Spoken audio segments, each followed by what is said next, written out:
दोस्तों आज के इस वीडियो में हम लोग ये वाला जो पावर बैंक का मॉड्यूल है उसका कंप्लीट एनालिसिस करने वाले हैं, यानी कि इसका बक कन्वर्टर बूस्ट कन्वर्टर कैसे काम करता है वो देखेंगे। अभी हम लोग इस पावर बैंक के चार्जिंग और डिस्चार्जिंग के फंक्शन के ऊपर डिस्कस करने वाले हैं। यहाँ पे जो आईसी आप लोग देख सकते हो, यहाँ पे देखिए MP5043, ये जो आईसी है वो बक कन्वर्टर और बूस्ट कन्वर्टर दोनों का ही काम करता है। जैसे चार्जिंग के लिए जब आप 5 वोल्ट देते हो तो यहाँ बैटरी को 4.2 वोल्ट चाहिए, तो ये बक कन्वर्टर के मोड में ऑपरेट होता है। और जैसे ही आप यहाँ से चार्जर को निकाल देते हो और फ़ोन को यहाँ चार्जिंग में लगाते हो तो ये बूस्ट कन्वर्टर का काम करने लगता है। लेकिन इस आईसी को कैसे पता चलता है कि अभी चार्ज करना है या डिस्चार्ज करना है, मतलब कि आपके बैटरी इंटरनल बैटरी को चार्ज करने के लिए बक कन्वर्टर को ऑपरेट करना है या फिर फ़ोन को चार्ज करने के लिए बूस्ट कन्वर्टर को ऑपरेट करना है। तो इसके लिए आप जब ध्यान से देखोगे तो जैसे ही आप यहाँ पे प्लग लगाते हो, जो आपका कनेक्टर है वो लगाते हो, तो उस कंडीशन में यहाँ पे इस वाले लाइन में 5 वोल्ट आ जाता है। और जैसे ही आपका 5 वोल्ट आता है तो यहाँ पे R3 और R5 यहाँ पे आप देख सकते हो कि वोल्टेज डिवाइडर फॉर्म कर रहे हैं, यानी कि जो डीसी इन वाला जो यानी कि मिडल वाला पिन है, यहाँ पे कुछ ना कुछ वोल्टेज इंड्यूस हो जाता है। सपोज कीजिए कि यहाँ पे 1 वोल्ट इंड्यूस हुआ, तो ये जो डीसी इन वाला पॉइंट है वो यहाँ पे कनेक्ट है, यानी कि 4th वाले पिन पे आप देख सकते हो कि इसको कनेक्ट किया गया है। ये हमारा मेन एमसीयू है। इस मेन एमसीयू को जैसे ही डीसी इन वाले पिन पे कुछ वोल्टेज मिलेगा तो वो समझ जाएगा कि अभी चार्जर हमने कनेक्ट किया है, और इस आईसी को कौन से मोड में ऑपरेट कराना है उसके लिए यहाँ पे जो स्टेट वाला पिन है यहाँ पे ये कुछ ना कुछ डेटा देगा। जैसा कि आप लोग देख सकते हो स्क्रीन पे कि एक डेटा मैंने आपको दिखाया है, ये मैंने ऑसिलोस्कोप से ट्रिगर किया हुआ डेटा है। यहाँ पे देखिए जो स्टेट वाला पिन है वो ये आईसी स्टेट पिन के थ्रू एक डेटा आउटपुट देता है जो इसके स्टेट पिन पे जाता है, और यहाँ पे ये आईसी इस डेटा को रीड करता है और उस डेटा के बेसिस पे अभी हमारा जो आईसी है वो बक कन्वर्टर मोड में ऑपरेट होने लगता है।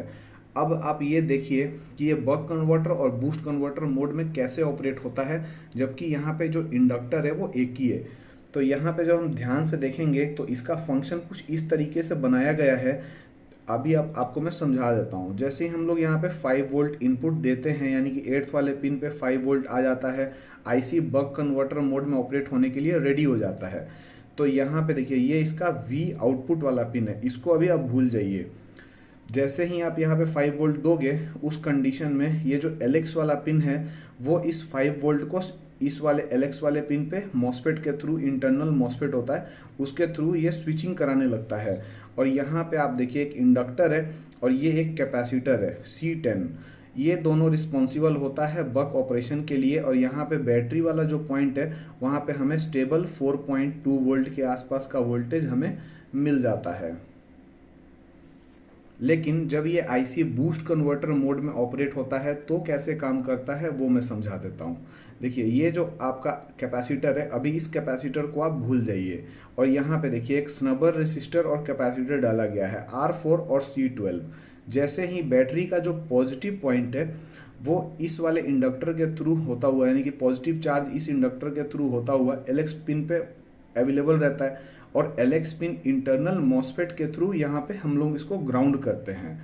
यानी कि जैसे ही हम लोग इसको ग्राउंड करेंगे तो ये वाला जो इंडक्टर है वो चार्ज को स्टोर कर लेगा, यानी मैग्नेटिक फील्ड इसके अंदर स्टोर हो जाएगा।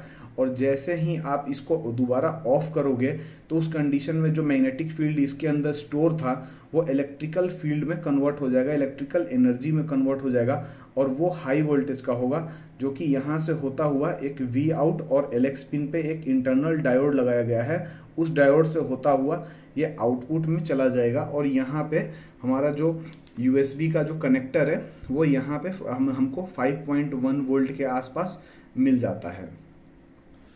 दोस्तों अभी हम लोग इसके चार्जिंग के ऊपर डिस्कस करने वाले हैं कि अगर चार्जिंग के टाइम में काफ़ी ज़्यादा हीटिंग आता है या जो आपका जो ये मॉड्यूल है वो उतना एफिशिएंट नहीं है तो कैसे आप टेस्ट कर सकते हो। सबसे पहले आप ये देखिए कि यहाँ पे जैसे ही आप प्लग को लगाते हो, जैसे हमने यहाँ पे चार्जर पिन को लगाया हुआ है, तो उस कंडीशन में यहाँ पे डीसी इन वाला जो पिन है यहाँ पे कुछ वोल्टेज इंड्यूस हो जाएगा, जो कि माइक्रो कंट्रोलर आईसी आप यहाँ पे देख रहे हो इसका 4th पिन पे जाता है। आप यहाँ पे देख सकते हो ये डेटा शीट में भी है मैं एक लिंक डाल दूंगा, वहाँ से आप गूगल ड्राइव से डाउनलोड कर लेना। ये जो डेटा शीट है उसको आप डाउनलोड करके प्रिंट निकाल सकते हो। अब इसमें हम लोगों को फ्रीक्वेंसी मेजर करना होगा कि कितने किलोहर्ट्ज़ पे हमारा ये इंडक्टर जो है वो स्विच हो रहा है। तो उसके लिए सबसे पहले हम लोगों को ऑसिलोस्कोप का जो ग्राउंड वाला प्रोब है वो बैटरी के माइनस टर्मिनल में लगाना होगा। और यहाँ पे देखिए जो इसका सेकंड वाला पिन है, हमारा MP5043 IC का जो सेकंड वाला पिन है, एक प्रोब को हमें वहाँ पे लगाना होगा। तो हम लोगों को इसका जो स्विचिंग है वो पता चल जाएगा। देखिएगा ऐसा ना हो कि कहीं शॉर्ट सर्किट हो जाए, आपको इस चीज़ का ध्यान रखना है, सेकंड वाले पिन पे ही लगाना है। तो यहाँ पे देखिए, यहाँ पे आपको कुछ पल्स दिखेगा, इस पल्स को अभी हम लोग ट्रिगर कर लेते हैं। ये देखिए,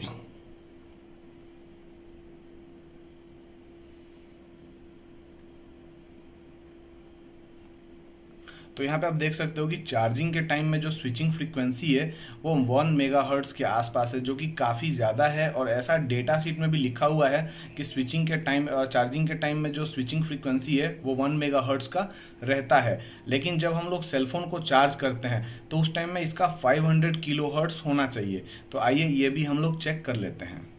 यहाँ पे आपको एक बात का और ध्यान रखना है, जो MP5043 IC है, इसका जो स्टार्ट पिन है यानी कि 6th वाला पिन है, इसके ऊपर कुछ डेटा रिसीव होता है चार्जिंग के टाइम पे। और ये डेटा आपको पता है कि ये माइक्रो कंट्रोलर IC इस वाले IC को इसलिए देता है क्योंकि ये बक और बूस्ट कन्वर्टर दोनों का ही ये IC काम करता है। तो यहाँ पे हम लोगों को अलग अलग डेटा देना है ताकि IC समझ पाए कि अभी बक मोड का यूज़ करना है या बूस्ट मोड का। तो यहाँ पे जो डेटा है वो इस IC के 6th पिन पे आता है।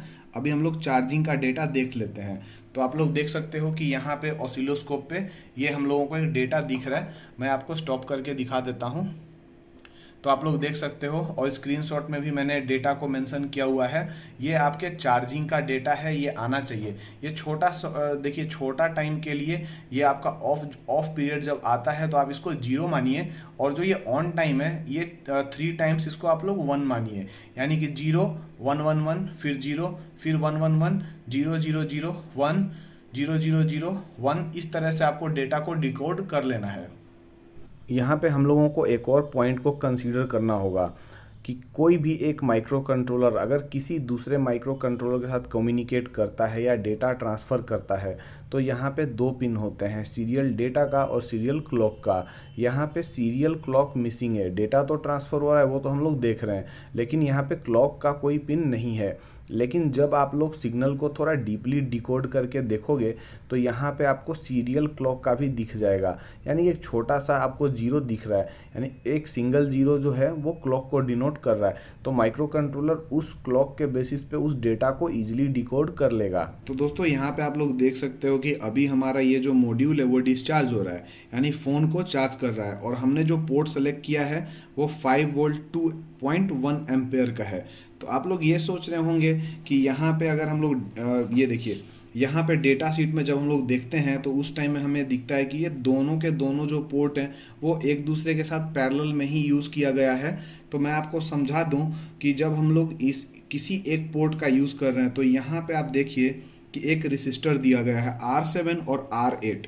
दोनों का जो वैल्यू है वो 0.05 R का है। और इन दोनों के अक्रॉस जब वोल्टेज ड्रॉप होता है, जैसे आपने यहाँ पे आप फ़ोन को कनेक्ट किया है और ये वाला जो आपका है वो 1 एम्पेयर का पोर्ट है, तो 1 एम्पेयर के पोर्ट का जो आपका शंट रेसिस्टर होगा इसके अक्रॉस जो भी वोल्टेज ड्रॉप होगा, यानी कि मान के चलिए यहाँ पे आपको 0.5 मिली वोल्ट या 10 मिली वोल्ट या जो भी आपका वोल्टेज ड्रॉप होगा वो इस माइक्रो कंट्रोलर IC के पास में जाएगा। और ये माइक्रो कंट्रोलर IC फिर से MP5043 IC को सिग्नल देगा कि हमें 1 एम्पेयर का करंट जनरेट करना है या 2 एम्पेयर का। जब आप 2 एम्पेयर वाले पोर्ट पे सेलेक्ट करोगे तो उस टाइम में यहाँ पे 2 एम्पेयर वाला जो शंट लगा हुआ है उसके अक्रॉस वोल्टेज ड्रॉप होगा, और इस वोल्टेज ड्रॉप को ये आपका माइक्रो कंट्रोलर IC सेंस कर लेता है और उसी बेसिस पे ये डेटा जनरेट करके MP5043 IC को देता है कि यहाँ पे अभी हमें 2.1 एम्पेयर का करंट जनरेट करना है। तो आप लोग समझ गए होंगे कि यहाँ पे 1 एम्पेयर और 2 एम्पेयर वाला पोर्ट कैसे काम करता है। अभी हमारा जो पोर्ट का सिलेक्शन है वो आप लोग देख सकते हो कि 2.1 एम्पेयर का है, और हम लोग अभी डेटा को देख लेते हैं।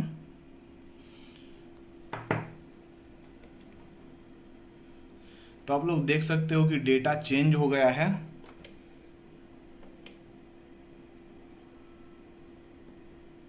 ये देखिए, ये जो डेटा है वो प्रीवियस जो चार्जिंग वाला डेटा था उससे अलग है। और अभी हम लोग 1 एम्पेयर वाले पोर्ट को सेलेक्ट करने वाले हैं।